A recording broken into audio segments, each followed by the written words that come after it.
कर्म करने वाले जो करता है, वो जो सतोगुणी करता कौन है, रजोगुणी करता कौन है, तमोगुणी करता कौन है, इसको समझिए। 20, 21, 22 में हम सभी ने ज्ञान सतोगुणी, रजोगुणी, तमोगुणी को समझा। 23, 24, 25 में हम सभी ने कर्म सतोगुणी, रजोगुणी, तमोगुणी को समझा। और अब अगले 3 में 26, 27 में और 28वें में हम सभी यह समझेंगे कि जो करता है, कर्मों को करने वाला, वो सतोगुणी, रजोगुणी, तमोगुणी कब होता है। भक्त संगो न हम वादे धृत्युत्साह समन्विता सिद्ध्य सिद्ध्यो निर्विकारा कर्ता सात्विक उच्यते। मुक्त संगा फल संग रहिता अनरहवादी कर्तृत्वाभिमान रहिता। जो कर्ता मुक्त संग है, यानी उसकी संगति से कोई मतलब नहीं, वो फल की संगति से परे।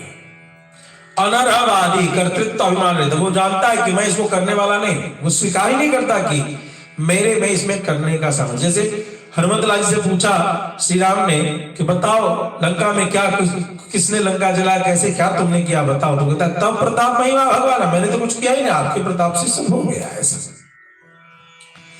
धृत्युत्साह समन्विता, धैर्य और उत्साह से युक्त है, किसी कार्य को प्रारंभ नहीं करता, लेकिन नियत जो कर्म है उसको करते हुए लाखों विघ्न होने पर भी वह उत्साह से पूर्ण रहता, उससे परे नहीं रहता।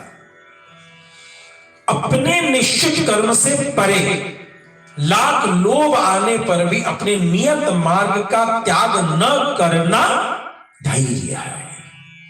और विघ्नों के आते हुए भी उस पूरी तल्लीनता के साथ अपने उस कार्य को, आप कह सकते हैं कि वो कार्य जिससे बहुत हानि हो रहा हो, आर्थिक, शायद उसमें अपमान भी हो रहा हो, शायद उसमें तिरस्कार भी हो रहा हो और सांसारिक दृष्टि से वो लाभकारी नहीं दिखता, लेकिन निश्चित है वर्णाश्रम व्यवस्था के अनुसार वही निश्चित है, वह उसको करता है पूरी तल्लीनता के साथ, उत्साह के साथ करता है। इसको कहते हैं धृत्युत्साह समन्विता, उत्साह से युक्त। आरब्धे कर्मणि यावत् कर्म समाप्ति अवर्जनीय दुख धारणम धृति।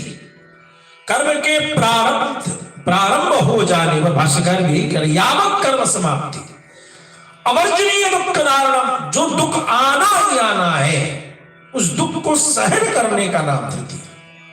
चलेंगे तो पैर थकेंगे ना साहब, अब हम वृंदावन परिक्रमा करने वाले, लेकिन पैर थकेंगे तो नहीं करेंगे, तो नहीं, ऐसे नहीं, उसको स्वीकार करना होगा कि इस कर्म को कर रहे हैं तो यहां ये है चैलेंजेस, जो परीक्षाएं हैं उनको देना होगा, उससे भाग नहीं सकते, भागना नहीं चाहिए। उत्साह उद्युक्त चेतस, उत्साह का तात्पर्य है चित्त में सर्वदा स्फूर्ति। समस्याएं आएंगी, पीड़ाएं आएंगी, हानि लाभ होता रहेगा, मान अपमान होता रहेगा, यश अपयश मिलता रहेगा, लेकिन जो निश्चित कर्म है उसका त्याग नहीं करना, उस निश्चित कर्म पूरे उत्साह के साथ। इसलिए नहीं कह रहे हो कोई तो मेरे मुकद्दर में, तकदीर में, प्रारब्ध में लिखा, मैं क्या करूं, नहीं नहीं, उत्साह के साथ करेंगे साहब। इसलिए उत्साह उद्युक्त चेतस्त्वम, चेतना के साथ। ताभ्याम समन्विता, जो करता इन दोनों गुणों से युक्त है, सिद्धिया सिद्धियो निर्विकार, सिद्धि और असिद्धि में जिसका चित्त विकृत नहीं होता, अर्थात युद्धादौ कर्मणि तदुपकरण भूत द्रव्यार्जनादिषु च सिद्ध सिद्धियो अविकृत चित्तः कर्ता सात्विक उच्यते। युद्धादि कोई भी कर्म है, क्षत्रिय के लिए युद्ध है, ब्राह्मण के लिए वेदाध्ययन है, वैश्य के लिए व्यापार है और शूद्र के लिए सेवा है, स्त्री के लिए अपने कुल आचरण की रक्षा है।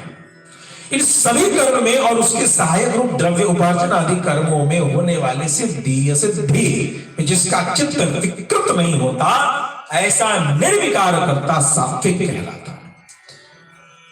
तो इस प्रकार से हमने सात्विक कर्ता